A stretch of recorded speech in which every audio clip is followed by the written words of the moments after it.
Desert sands turning into massive towers, ordinary people hand building a super city, and a nation long left in the dark suddenly matching the flashiest skylines on Earth. Welcome back to the Global Observer. The global economic map has been rewritten by force today. For years, the Western world looked down on Burkina Faso, calling it a place of endless trouble and poverty. Even today, Washington keeps its highest travel warnings active on the country. But against all odds, the nation is pulling off a miracle that critics said was impossible. Under the leadership of Captain Ibrahim Traoré, a massive construction boom is sweeping the country. Skyscrapers are punching through the desert dust. Thousands of free homes are going up for displaced families, and an entire economic engine is being built from scratch without taking a single loan from the IMF or the World Bank. Tonight, we take you inside the real-world rise of the Dubai of the Sahel. Think of Burkina Faso's southern rise like a long-ignored neighborhood coming together to build a luxury estate without a single cent from corporate banks. For over 60 years, the old system was simple and highly unfair. The country provided raw gold to Europe, and in return, it got next to nothing. I know you know the story. The colonial mindset was made total clear when French President Emmanuel Macron visited the capital city of Ouagadougou. When a student asked why their university had no electricity, Macron snapped and said it wasn't France's job to fix their light bulbs. That very moment lit a fire across Africa. It proved that the old masters were only interested in extraction, leaving the population in the dark while controlling their currency. During those first 60 years of foreign dependency, the country managed to pave barely 30,000 kilometers of road. But in 2022, young military commanders took charge to break those colonial chains, and Traore expelled foreign troops and launched a massive national plan called Faso Mayabo, which means build the fatherland. Today, they are blowing past old records, paving thousands of kilometers of new roads every year using their own resources and their own labor. The crown jewel of this massive transformation is rising right in the center of the capital. It is the Bon Kingdus Business Center, a $500 million project that is completely shifting the economic gravity of the Sahel.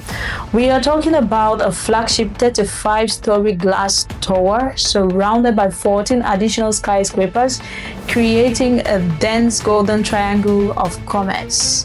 This massive mini-city is designed to house government ministries under one roof, saving the state billions in rent. It features 2,000 office spaces, 700 luxury apartments, an ultra-modern shopping mall, and its own dedicated mini power plant to ensure total energy independence. This project was specifically and specially designed by a local developer to stop capital flight, keeping wealthy citizens from sending and spending their money in Paris or Dubai. Construction is moving at a wartime pace, with the first phase set for completion by 2027.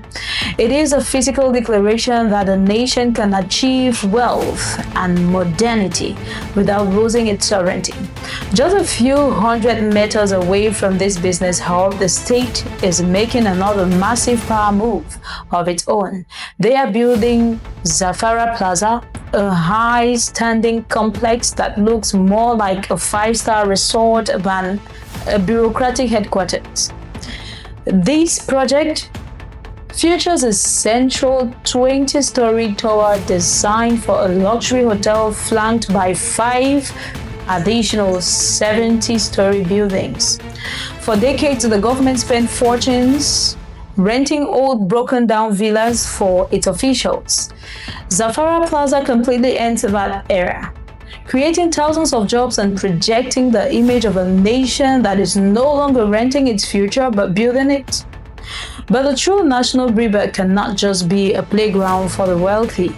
For a country to truly rise, ordinary families must have a stake in the future.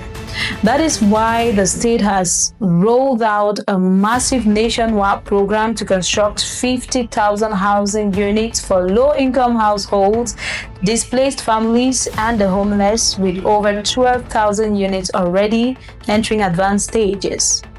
This incredible dream is taking physical shape at a brand new satellite city called Empire City, located just 3 kilometers outside the capital. Impressive, isn't it? Dear viewers, think of this smart city like a giant protective shield replacing unplanned rural sprawl with top-tier modern engineering.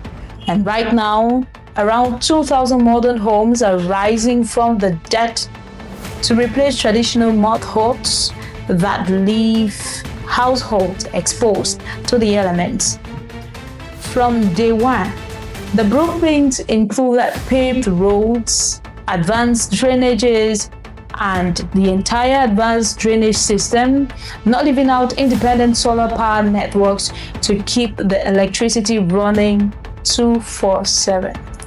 The complex feature a preschool, a modern health center, and a resort for a top university.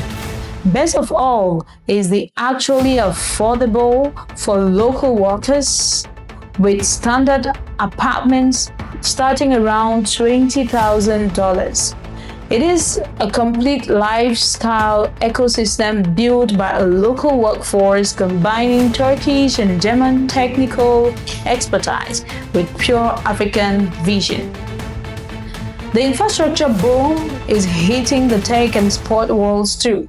In the commercial districts, modern office blocks are becoming high-tech hubs for young developers, fintech innovators, and engineers who are creating local digital payment systems and cyber tolls for true economic control.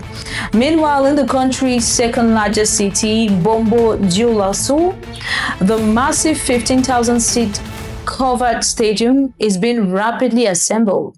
By using advanced prefabricated steel system developed with international partners, construction time has been cut in half, targeting completion by 2027, so the national team no longer has to play home matches in foreign countries. In the southwest, a brand new 300-bed university hospital center is already past the halfway mark.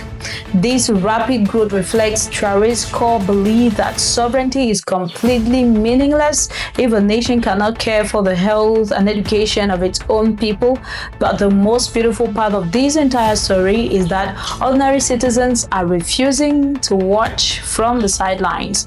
This has become a deeply personal mission for the entire population. Recently, an 80-year-old grandmother heard about the National Rebuilding Plan on television, and despite her very limited savings, she used her own money to buy 2 bags of cement, insisted on loading them into a car, and delivered them to a local site herself because she wanted her name on the foundation of the future. She is joined by thousands of children, students, and soldiers who are giving whatever they can to build the country from the ground up. That was an amazing story, wasn't it? When an entire population takes ownership of its destiny, the old colonial rules simply cease to exist. Thank you for tuning in to the Global Observer. We bring to you the true stories of global change with absolute quality and credibility. What do you think about Burkina Faso's incredible transformation? Let us know your thoughts in the comment section below. Don't forget to hit that like button, share this video to spread the word, and subscribe to the channel so you never miss out on an update. I'll see you after this. Goodbye for now.